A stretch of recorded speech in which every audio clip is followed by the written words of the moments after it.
Assalomu alaykum do'stlar. Bugungi video avtomobil haqida. Kimnidir avtomobili bo'lsa yoki hozir qish sezon antifriz solyapti hamma yoki oldinroq solib qo'yganlar bordir. O'sha antifriz haqida gaplashamiz. 3 oy oldin Nexia mashinasiga yangi radiator qo'yib bergandim.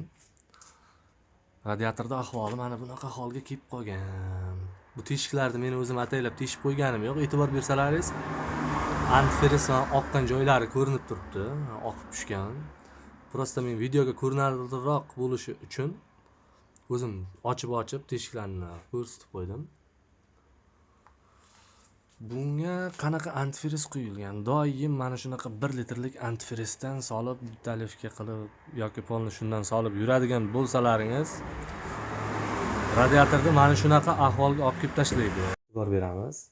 Faqatgina radiator emas, pompa, motor zagulushka, salon pechka, galovka, o'zining motorda aylanadigan qanaqa suv sistemasi bo'lsa, suv kanallari bo'lsa, hammasini mana shunaqa zanglatib, chiritib qo'yadi. Pompani ham parraklarini yizib qo'yadi. Motor zagulushkani ham mana shunaqa chiritib, suv oqizib qo'yadi. Galovkani zomburya qilib suv kanali bilan moy kanalini bir-biriga yaqinlashtirib qo'yadi dagin. Suv moyga yoki moy suvga o'tib ketishiga sababchi bo'ladi.